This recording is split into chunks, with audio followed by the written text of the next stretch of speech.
Assalamualaikum warahmatullahi wabarakatuh. Alhamdulillahi rabbil alamin wa bihi nasta'in. Ashhadu an la ilaha illallah wahdahu la syarikalah wa ashhadu an sayyidina Muhammadan abduhu wa rasuluh. Allahumma salli wa sallim wa barik ala sayyidina Muhammad wa ala ali sayyidina Muhammad. Sidang penuntun yang saya hormati sekalian, alhamdulillah di pagi yang mulia ini dalam suasana yang hening, suasana yang tenang, damai ini, kita cuba untuk memasukkan dalam diri kita, dalam minda kita, dalam hati kita, perkara-perkara yang berfaedah. Kerana apabila kita hidup di muka bumi ini, hati kita ini perlu bersih. Kerana Rasulullah SAW ingat kepada kita, inna fil jasadi mudghah. Dalam hati, dalam diri manusia ini ada sekumpul darah, 10 daging. Daging ini kalau baik, baiklah kehidupan kita. Kalau tak baik, maka tidak baiklah kehidupan kita, iaitu hati. Kita kena jaga hati kita daripada sifat-sifat yang baik. Hiasi diri kita dengan sifat mahmudah, sifat-sifat yang terpuji. Elakkan daripada sifat-sifat yang keji. Terutama sekali sifat yang tidak baik, yang berdosa, iaitu dendam. Dendam ini adalah sifat yang tidak baik yang dicela oleh agama. Kerana apa timbul perasaan ini? Kerana yang pertama sekali, lupa akan keagungan Allah Subhanahu Wa Taala. Lupa. Kalau kita dendam dengan orang, dendam dengan orang lain, dengan sahabat, dengan adik-beradik, dendam simpan saja. Dendam tu nak buat jahat lah tu. Yang pertama sekali, lupa akan keagungan Allah Subhanahu Wa Taala. Bila ada perasaan macam tu, kita mesti ingat balik pada Allah. Itu punca yang pertama, kita lupa pada Allah Subhanahu Wa Taala. Yang kedua, timbulnya perasaan itu sebab kita tidak sedar akan kelemahan kita. Kelemahan dan kekurangan yang ada pada kita, kita tidak sedar. Kita melihat orang lain, tapi tidak melihat diri kita sendiri. Sebab itulah Nabi mengingatkan kepada kita, al-qayyisu man dana nafsahu wa amila lima ba'dal maut. Iaitu orang yang cerdik, orang yang pandai, orang yang bijak, ialah orang yang sentiasa cek diri dia, lihat dalam diri dia. Wa amila lima ba'dal maut, dan beramal untuk hari kematian. Dia beramal untuk hari kemudian. Selepas dia mati, dia nak sediakan amalan dia. Dan sebaik-baik amalan ataupun sebaik-baik bekalan ialah takwa kita kepada Allah. Takwa itu yang dapat menghindarkan diri kita daripada sifat yang keji ini. Yang ketiga, timbulnya perasaan ini, sifat tidak baik ini ialah telah yakin dengan kehebatan diri sendiri. Dia rasa dia hebat. Dia rasa dia lebih daripada orang lain. Dia rasa dia ada kekuatan diri sendiri, tidak perlu pada orang lain. Timbul perasaan ini.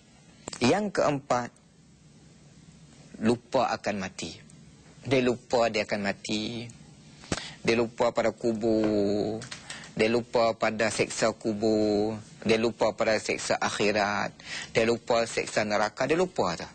Dia lupa pada mati. Dia ingat dia nak hidup untuk selama-lamanya. Ini punca. Yang seterusnya, hatinya dikuasai oleh hawa nafsu. Hati dia dikuasai oleh hawa nafsu. Nafsu yang menguasai dia. Dia ikut nafsu dia. Nafsu dia kata macam ni, dia ikut. Itu yang ada perasaan macam tu. Karena itu kita mestilah mengelakkan, membimbing nafsu supaya ikut kita, ikut iman, ikut akal. Bukan nafsu menguasai kita. Dan tidak menyedari bahawa sifat dendam ini adalah dosa besar. Dosa besar yang merosakkan diri sendiri. Bukan merosakkan diri sendiri dalam dunia, tapi dia sampai kepada hari akhirat. Dalam dunia hidup tak tenang, keluh kesah, tidak tenteram sebab pada perasaan begini. nak balas dendam pada orang, nak buat jahat pada orang. Tidak boleh tengok orang senang, ada dendam. Nak balas kejahatan orang. Hati tak tenang. Tapi di hari akhirat lebih dahsyat lagi, lebih teruk lagi, yang Allah akan timpakan kepada orang yang melakukan perkara yang terkutuk ini, yang keji ini. Kerana itu, apabila kita tahu punca-punca dia, macam mana kita nak mengubati, macam mana kita nak memperbaiki, supaya hidup kita ini, kita terhindar daripada sifat yang tidak baik ini. Sebab kita mesti ingat bahawa kita nak tenang, kita nak bahagia, kita nak tenteram. Tapi kalau ada sifat ini, kita tidak akan jadi tenteram. Kita tidak akan mendapat kebahagiaan. Kita tidak akan mendapat ketenangan. Sebab ada sifat yang tidak baik. Karena itu kita kena buang sifat ini daripada diri kita. Macam mana kita nak buang? Macam mana kita nak menghapuskan? Bagaimana nak menghindarkan diri kita daripada sifat yang tidak baik ini?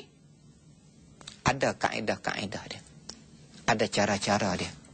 Ada dia punya formula-formula dia. Kalau kita ikut formula ni, insya-Allah kita akan dapat menghindarkan diri kita daripada sifat yang tidak baik ini. Di antara formula yang boleh kita lakukan, yang pertama sekali ialah kita banyak ingat tentang kematian. Kalau kita lalu dekat kubur, lalu bukan, jangan tak pandang, bagi salam, Assalamualaikum ya ahlal kubur, bagi salam. Daripada situ timbul keinsafan dan kesedaran bahawa satu hari nanti saya juga akan ke sana. Itu di antara cara untuk kita mengubati ataupun kita menghindarkan diri kita daripada sifat ini. Bila nampak kubur, ingat, saya pun akan ke sana juga. Saya pun akan ke situ juga. Ini yang kita kena ingat selalu, iaitu ingat tentang kematian. Yang kedua, mulut kita sentiasa ingat akan Allah. Ingat Allah selalu. Naik kenderaan, ingat Allah. Nak makan, ingat Allah. Nak tidur, ingat Allah. InsyaAllah, kalau boleh kita lakukan, kita menjadi orang yang dapat menghiasi diri kita dengan sifat-sifat yang terpuji, sifat yang baik. InsyaAllah kita sambung lagi selepas ini.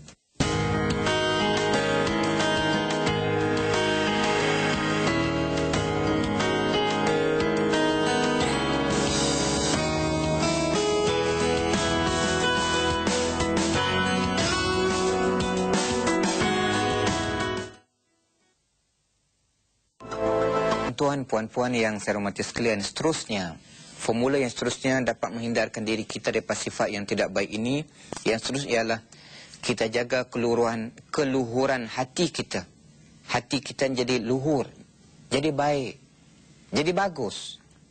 Sebab Rasulullah SAW telah ditanya, qila ya Rasulullah, man khairun nas?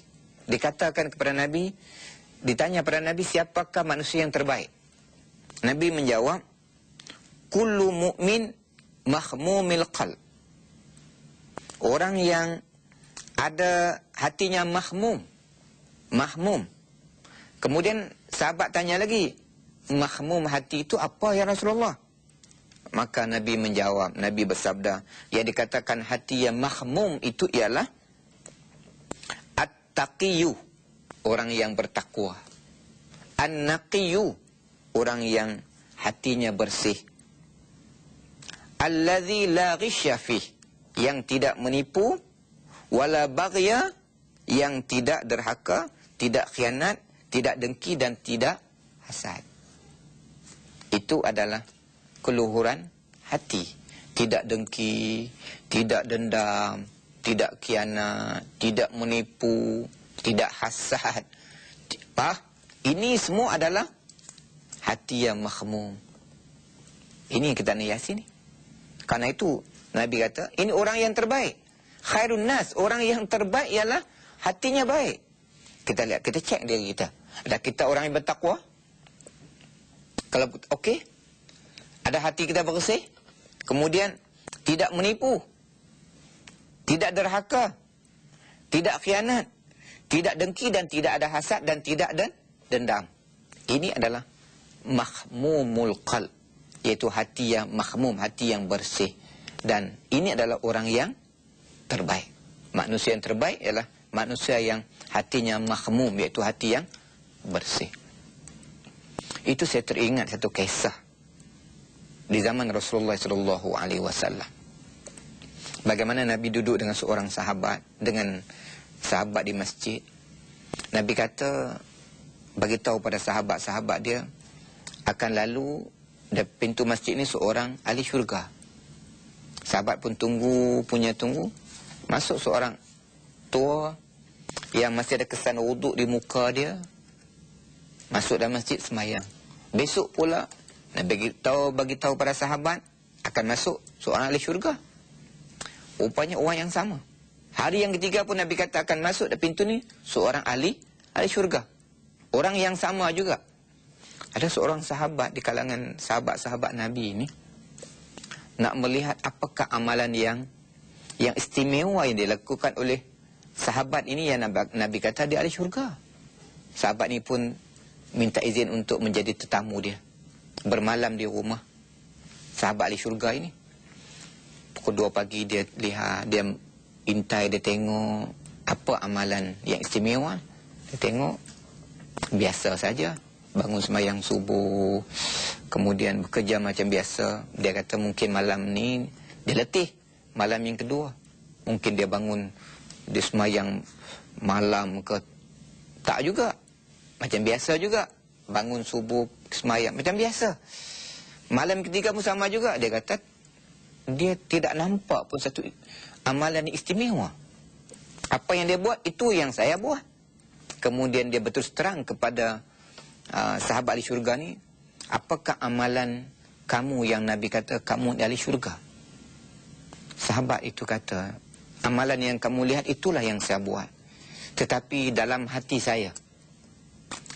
saya tidak ada perasaan dengki, tidak ada perasaan dendam, tidak ada perasaan nak menipu orang, nak khianat orang. Hati saya bersih. Ini yang dikatakan mahmumul qalb. Hati yang mahmum, hati yang bersih. Orang yang terbaik itu jaga hati kita, supaya hati kita terhindar daripada sifat-sifat yang kita bincangkan tadi. Tidak menipu, tidak khianat, tidak dengki, tidak dendam, tidak busuk hati. Hati bersih. Alhamdulillah. Kalau dapat kita hiasi diri kita, Masya Allah. Hebat, kita hebat. Yang kedua, jauhkan diri kita daripada maksiat dan dosa. Elakkan diri kita daripada maksiat dan dosa. Begitu juga daripada tempat-tempat maksiat dan tempat-tempat dosa. Elak, jangan buat maksiat. Jangan mencuri. Jangan merompak. Jangan meragut beg orang. Jangan membunuh orang. Jangan minum arak. Jangan berjudi. Jauhkan maksiat. Dan bila jauhkan maksiat, jauh juga tempat-tempat maksiat. Jangan pergi ke tempat-tempat maksiat. Jangan pergi ke tempat-tempat yang boleh menimbulkan fitnah. Ini adalah di antara cara untuk kita menghindarkan diri kita dari sifat-sifat yang tidak baik. Formula yang seterusnya, bertakwa kepada Allah Subhanahu Wa Taala. Kita sentiasa bertakwa pada Allah, sebab takwa ini, apa makna takwa ni? Makna takwa ini ialah buat apa Allah suruh, tinggal apa yang Allah larang. Itu saja takwa. Yang kita dengar selalu ittaqullah, bertakwalah kepada Allah, bertakwalah kepada Allah. Maknanya apa yang Allah perintah kita buat, apa Allah larang jangan kita buat. Cukup mudah. Macam pagi ini, sebelum kita keluar pergi bekerja, pastikan kita sembahyang subuh dahulu. Itu bertakwa kepada Allah. Kemudian bila pergi bekerja, jangan tipu majikan. Jangan tipu bos. Jangan tipu ketua. Sebab itu tidak bertakwa. Kemudian jangan tipu kalau kita berniaga. Di pasar kah, di kedai kah, jangan tipu timbangan. Orang minta 2 kilo, kita bagi 1,5 kilo. Walaupun dia tak nampak, tapi ingat Allah nampak. Kemudian kita, kalau barang tak elok, bagi tahu kata tidak elok. Jangan Barang tidak elok kita kata, oh elok. Itu menipunya namanya. Tidak bertakwa kepada Allah. Janji tepati. Kemudian jangan khianat. Ini dikatakan kita bertakwa pada Allah Subhanahu. Sampai waktu zuhur, ambil wuduk sembahyang zuhur. Itulah yang dikatakan bertakwa pada Allah. Kita jumpa lagi selepas ini. Tuan-tuan, puan-puan yang saya hormati sekalian, seterusnya formula yang berikutnya ialah kita berjihad pada jalan Allah. Berjihad maksudnya ialah kita di atas landasan ketetapan agama. Berjuang pada jalan, maksud berjuang pada jalan Allah itu ialah kita bergerak di atas tuntutan agama. Kita bekerja, itu berjihad. Kita pergi majlis ilmu, itu berjihad. Kita dengar motivasi pagi pada pagi ini juga adalah berjihad pada jalan Allah. Duduk depan TV, dengar pula tu.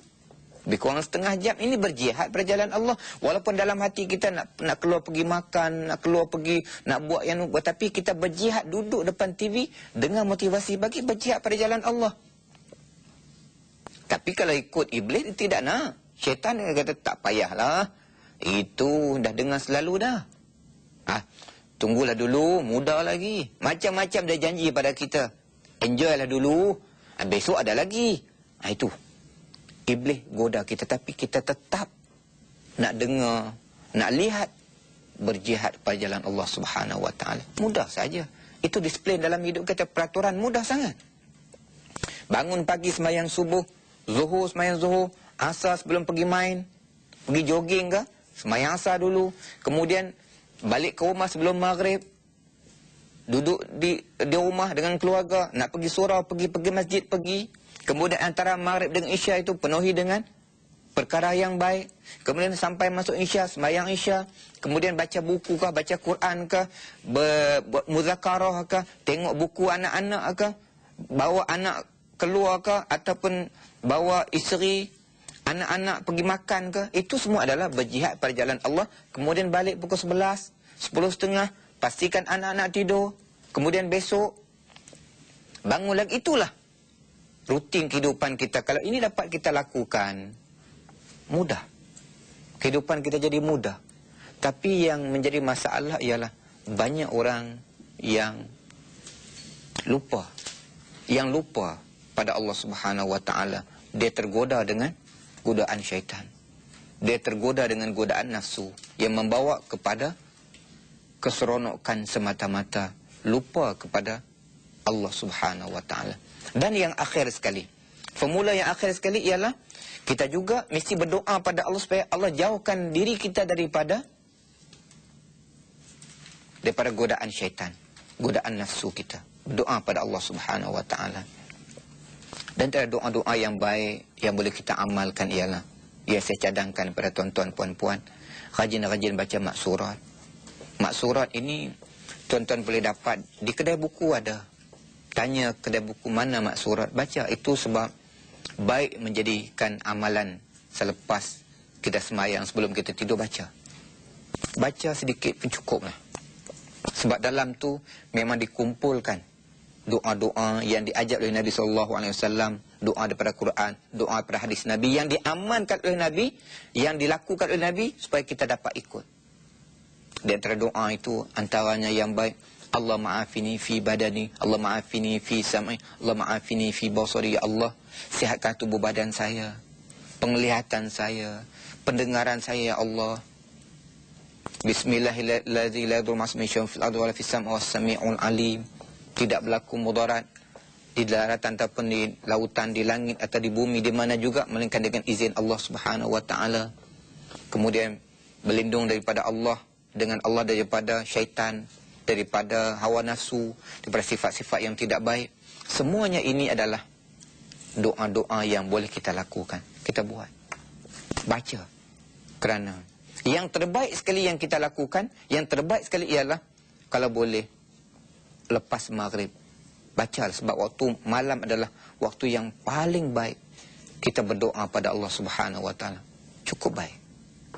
Cukup baik. Masa kita nak tidur, bangun kita tidur, waktu subuh, itulah masa-masa yang baik, yang hati kita dapat kita kita bentuk, kita jaga hati kita supaya hati kita dijauhkan daripada sifat-sifat yang tidak baik. Begitu juga yang terakhir yang sempat saya nak sebut di pagi ini ialah jaga makanan kita, jaga minuman kita. Pastikan makanan yang kita makan, minuman yang kita minum adalah pada sumber-sumber yang halal. Elakkan diri daripada sumber-sumber yang tidak baik, sumber-sumber yang haram jauhkan, yang syubhat pun elakkan. Kita nak jaga ni, nak jaga hati. Sebab kalau kita asyik makan membujur lalu melentang patah, tak kira kita makan semua sekali, hati akan menjadi keras. Sebab itulah Nabi SAW telah bersabda, kalau kita makan makanan yang haram, seperti mana akan tumbuh dalam hati kita, macam kita, sebab kita melakukan dosa. Bila melakukan dosa, hati kita ada titik hitam. Bila titik hitam, kita buat dosa, titik hitam. Kita tidak bertaubat, lepas tu buat dosa lagi, makan lagi, titik hitam. Titik hitam, titik hitam, titik hitam. Di hati kita jadi titik hitam, titik hitam, titik hitam.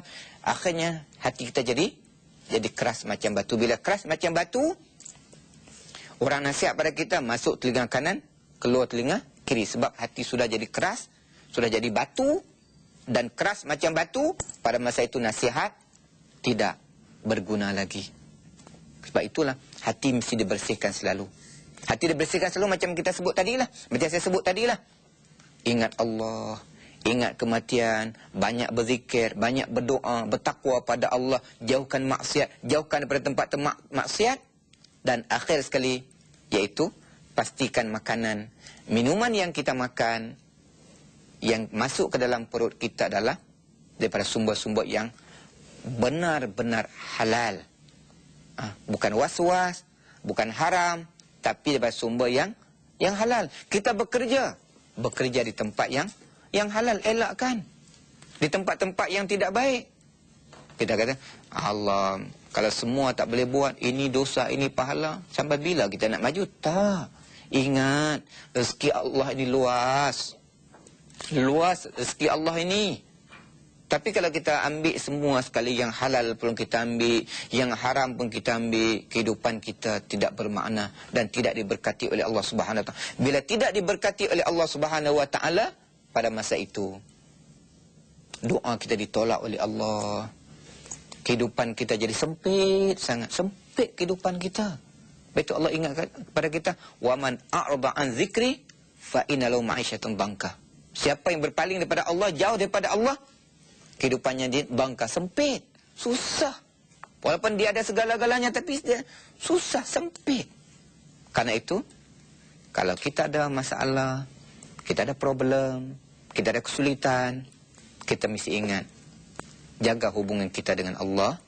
Waktu yang sama, jaga hubungan kita dengan mak ayah kita, dengan adik-beradik kita, dan kita sentiasa melakukan apa yang saya sebutkan sebentar tadi. InsyaAllah hati kita menjadi bersih, dan waktu yang sama kita akan dimasukkan ke dalam orang-orang yang beriman dan orang-orang yang bahagia dunia dan akhirat. Kita berdoa pada Allah, semoga kita dimasukkan ke dalam orang-orang yang bahagia dunia dan akhirat. Amin ya rabbal alamin. Aqulu qawli hadza. Assalamualaikum warahmatullahi wabarakatuh.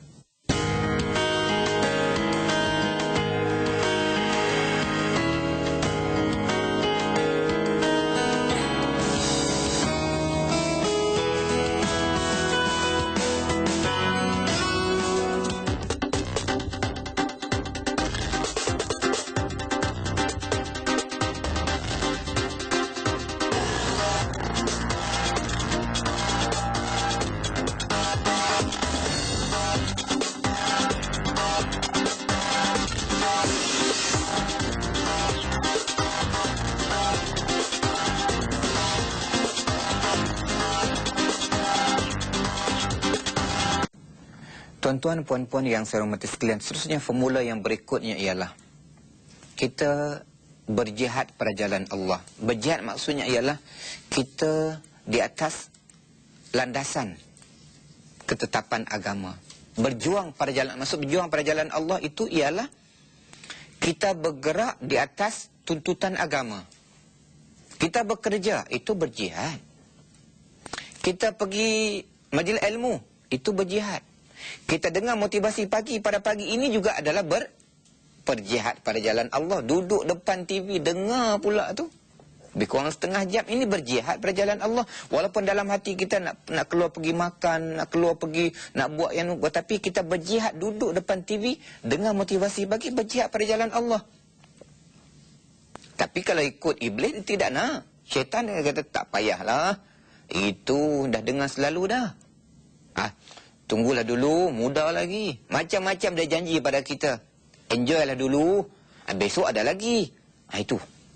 Iblis goda kita. Tapi kita tetap nak dengar, nak lihat. Berjihad pada jalan Allah Subhanahu Wa Taala. Mudah saja.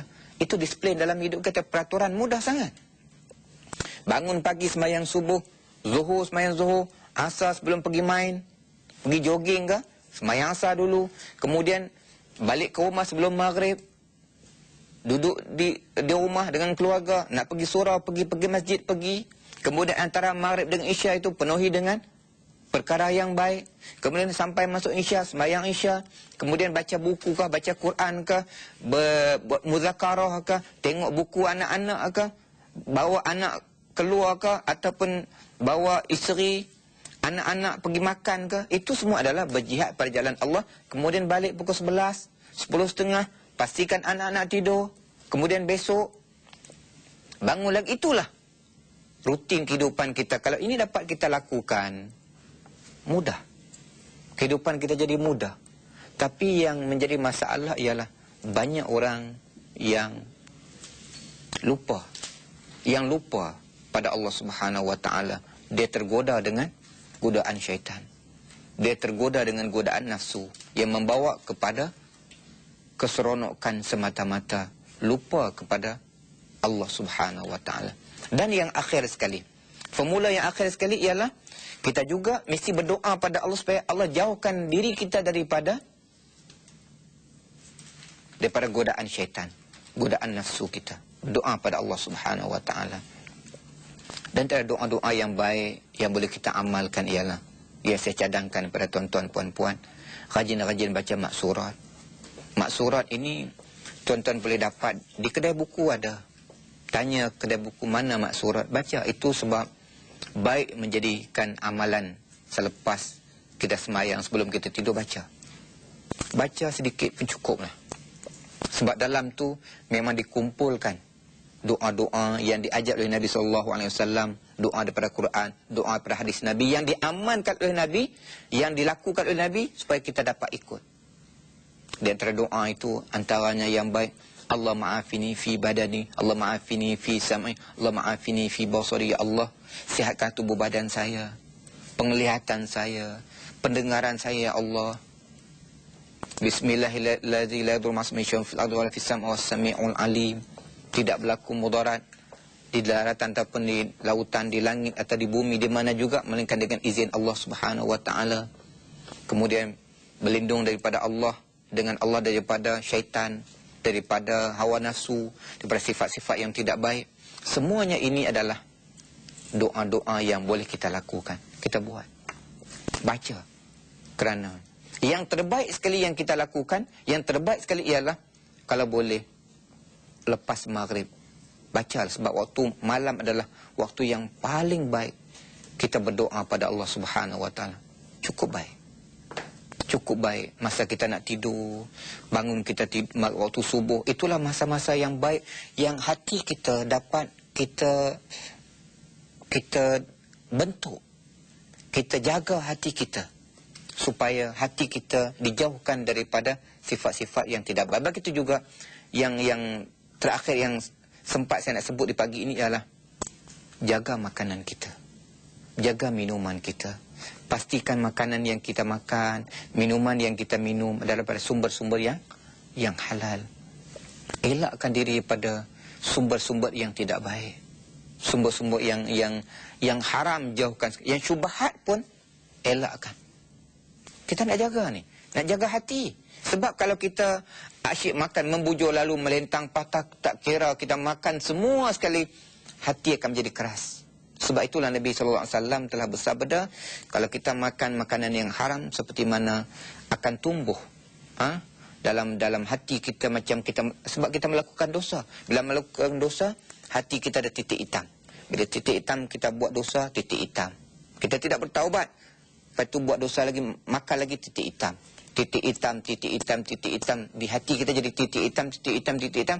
Akhirnya hati kita jadi keras macam batu. Bila keras macam batu, orang nasihat pada kita, masuk telinga kanan, keluar telinga kiri. Sebab hati sudah jadi keras, sudah jadi batu, dan keras macam batu. Pada masa itu nasihat tidak berguna lagi. Sebab itulah hati mesti dibersihkan selalu. Hati dibersihkan selalu macam kita sebut tadilah. Macam saya sebut tadilah. Ingat Allah, ingat kematian, banyak berzikir, banyak berdoa, bertakwa pada Allah, jauhkan maksiat, jauhkan daripada tempat-tempat maksiat. Dan akhir sekali, iaitu pastikan makanan, minuman yang kita makan, yang masuk ke dalam perut kita adalah daripada sumber-sumber yang benar-benar halal.